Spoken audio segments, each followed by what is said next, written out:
Buenos días, apreciados estudiantes. Una vez más nos encontramos en su curso de ETAPS. Esta es la clase número 2. Continuando con la temática anterior, donde habíamos creado los materiales para el diseño, hoy partimos a predimensionar los elementos tales como columnas, vigas, dependiendo de la NSR 10. Recuerden que esta va a estar sujeta a la disipación de energía. El título C21 de la NSR 10 encontramos las dimensiones mínimas que debe tener para la predimensión de columnas. Recuerden que tenemos capacidad especial y capacidad moderada. Les habla el ingeniero Jesús Manuel Contreras, ingeniero civil. Continuamos.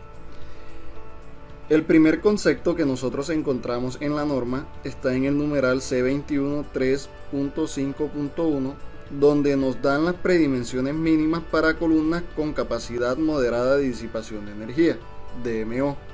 Esta predimensión solo aplica para zonas de amenaza sísmica intermedia y baja.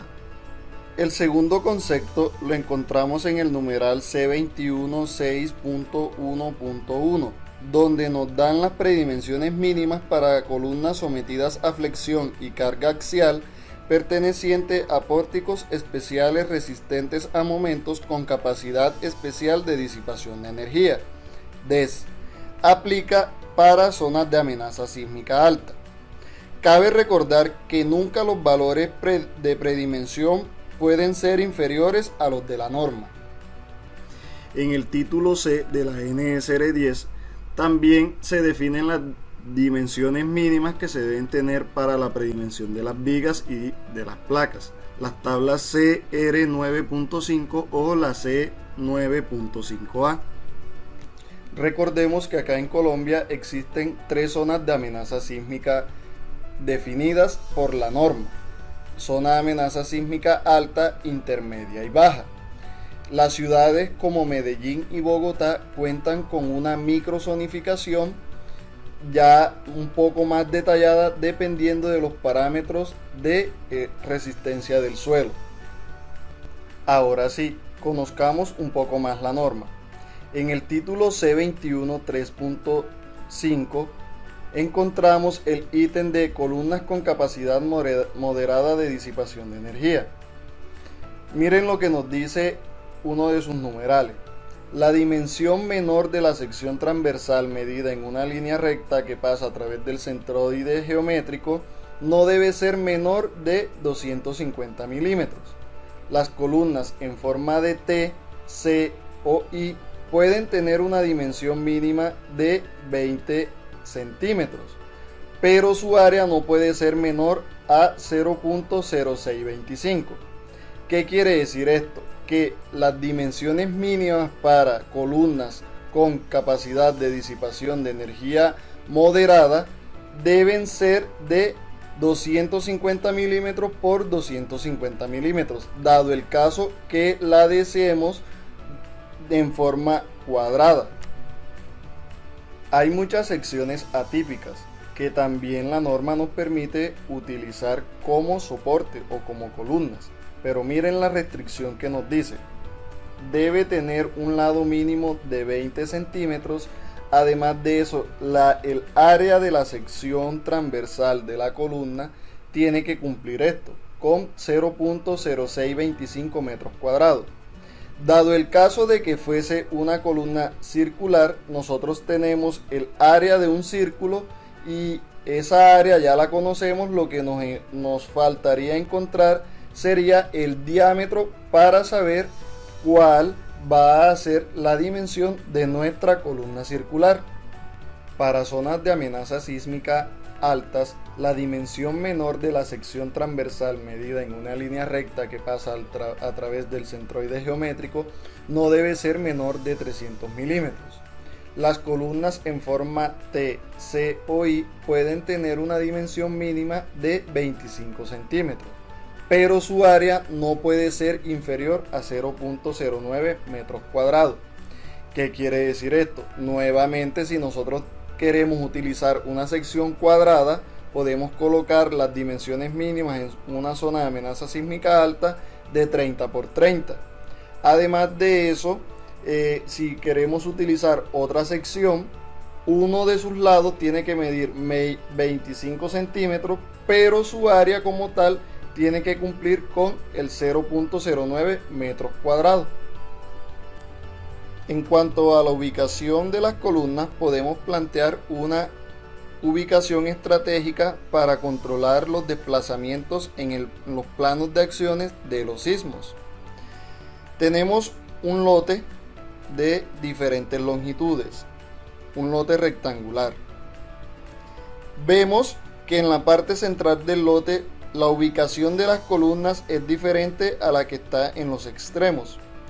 Esto se debe a que el lado más corto lo debemos cubrir con la mayor cantidad de columnas, porque en este sentido hay menos ejes y así podemos controlar los desplazamientos que se pueden presentar cuando se presenta un sismo. De igual forma vemos que en la parte más larga se coloca la menor longitud de la cara de la columna, pues acá existen más ejes de columna y ante un ataque sísmico los desplazamientos no serán tan drásticos. ¿Qué quiere decir esto, muchachos? Miren, en la parte central nosotros vamos a colocar la cara de la longitud, la cara de la columna, perdón, más larga. ¿Para qué? Para que cuando se presente un sismo en este sentido esté cubierto por la longitud más larga de la columna. Si el sismo se presenta en este sentido, ustedes se preguntarán, acá no tenemos tanta longitud de caras de columna, pero sí tenemos, miren, tenemos muchos ejes. Entonces, cuando se presente el sismo, quien va a responder o la responsabilidad estructural de respuesta sísmica va a ser de la cantidad de números de ejes. Algo que también debemos tener en cuenta es la separación entre las columnas. Miren que yo acá les estoy colocando unas separaciones que se pueden utilizar. ¿Para qué? Para que los peraltes o alturas de nuestra viga no sean tan grandes. Entonces, ojo, se pueden utilizar luces mayores o menores, dependiendo ya de todo de la necesidad arquitectónica predispuesta por la distribución que hizo el arquitecto. Entonces, muchas veces es muy difícil que esta configuración de columnas sea ideal. ¿Por qué? Por los espacios que se necesitan, ya sea por circulación de vehículos o de personas.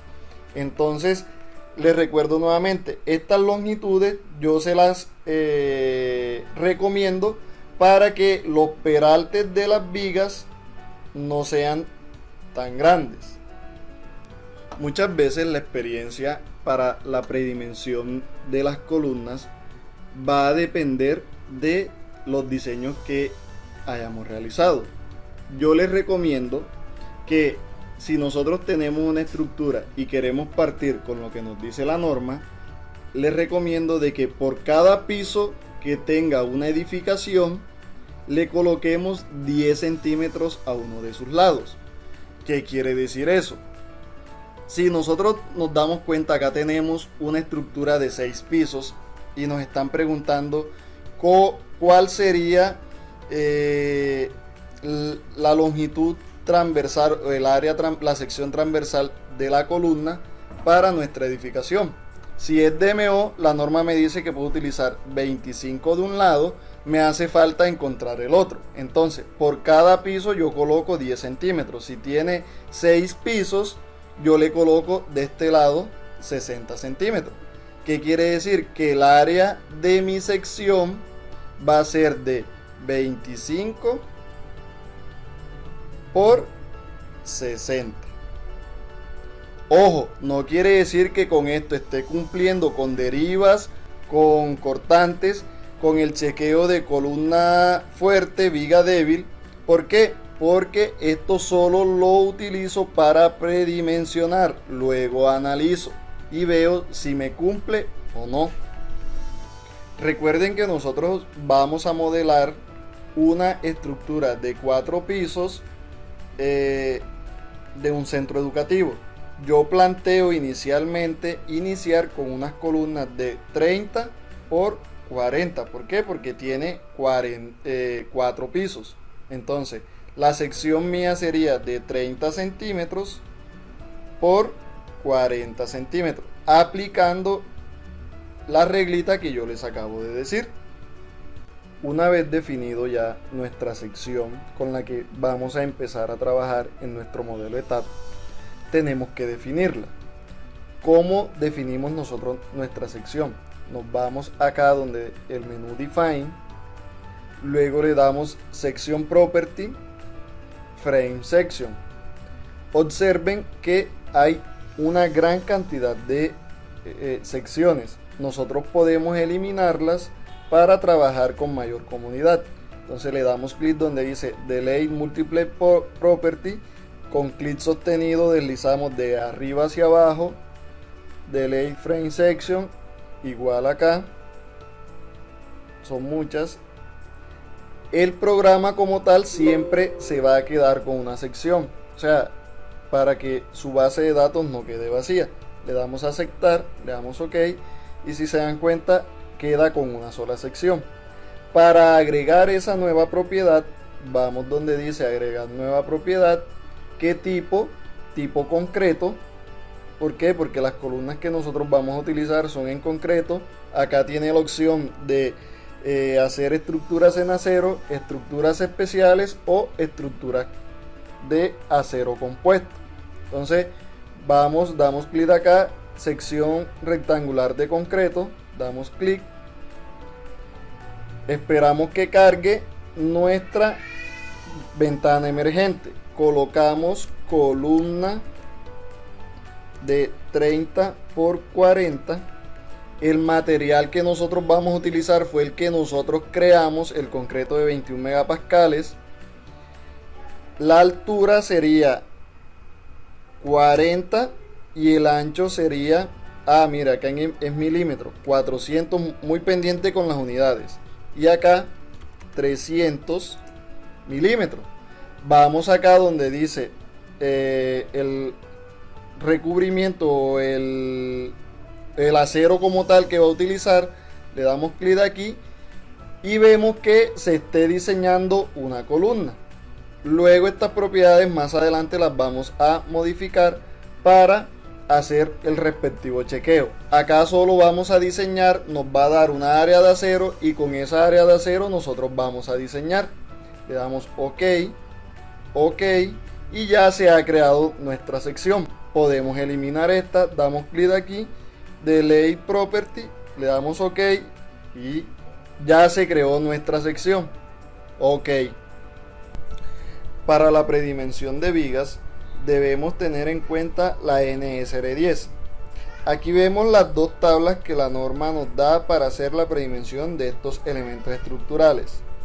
Tenemos que la primera tabla, la CR 9.5, nos indica los espesores mínimos recomendados para vigas no preforzadas y losas reforzadas en una dirección que soporten muros divisorios y particiones frágiles susceptibles a dañarse debido a deflexiones grandes, a menos que se calcule la deflexión.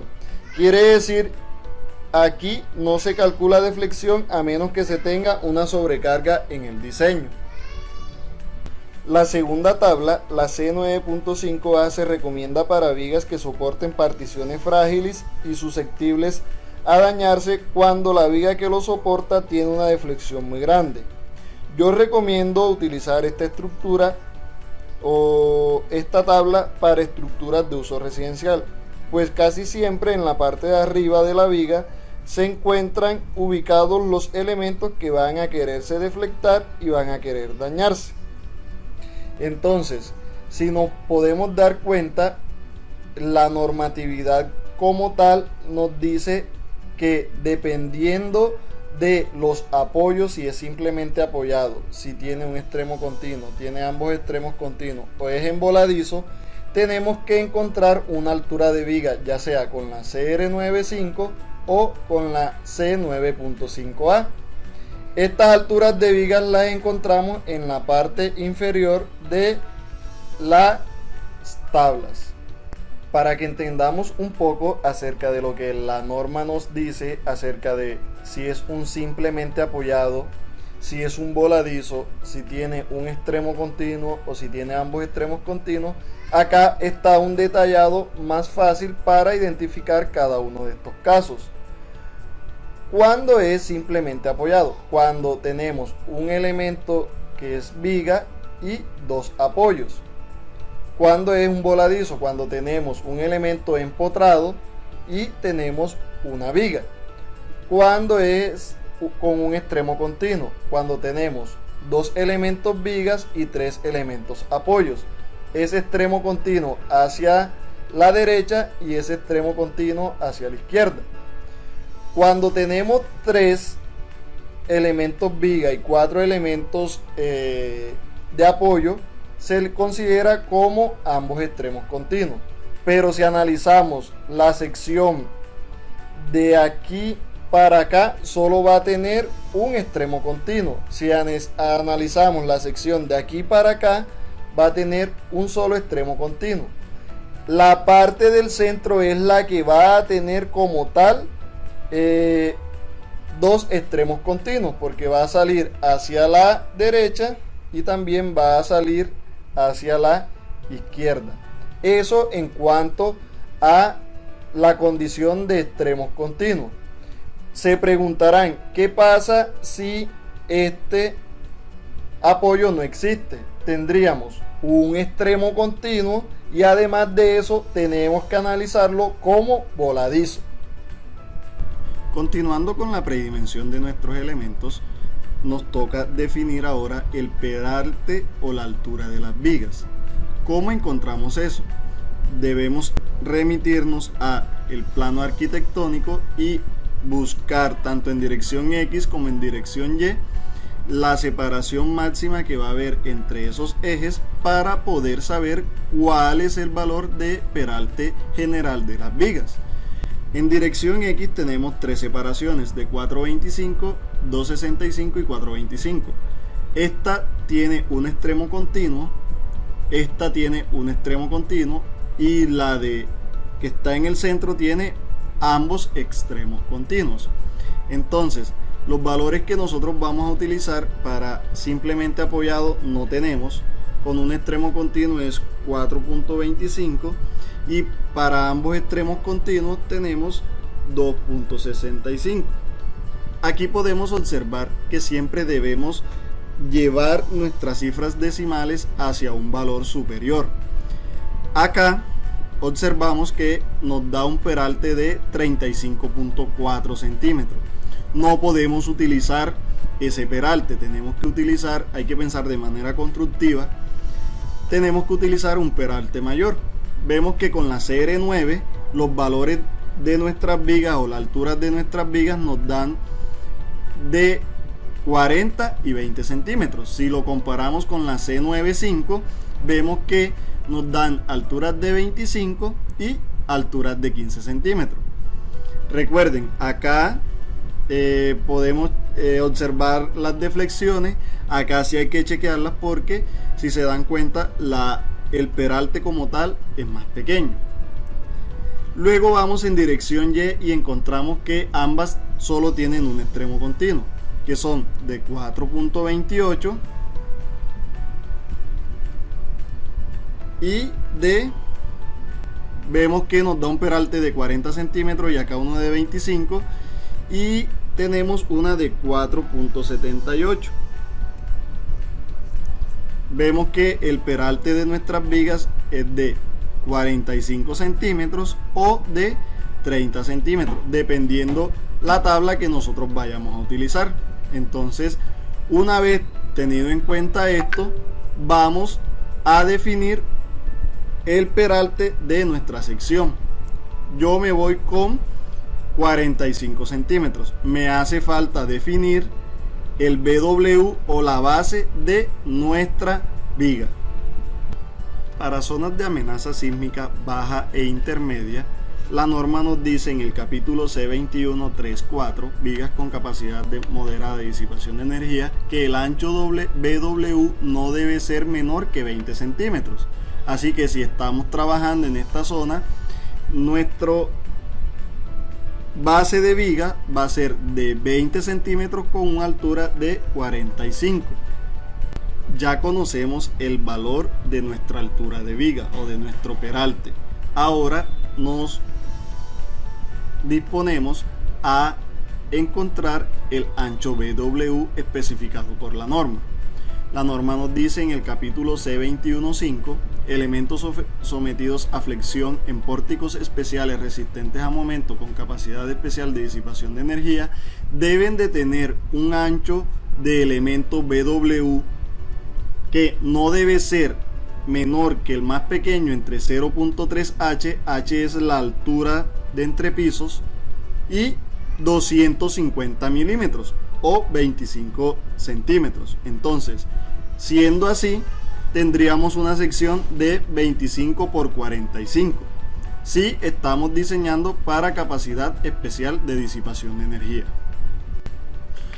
Procedemos a definir nuestra viga dependiendo de la zona de amenaza sísmica en la donde nos encontremos. Yo voy a utilizar zona de amenaza sísmica alta. Mi sección transversal sería de 25 por 45. Nos vamos acá donde dice definir section property, frame section, agregar una nueva propiedad de tipo de concreto. Le coloco viga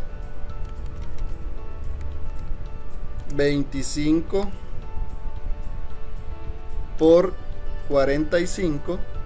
El concreto o el material que vamos a utilizar, concreto de 21 megapascales. La altura 450 milímetros, recuerden las unidades, por 250.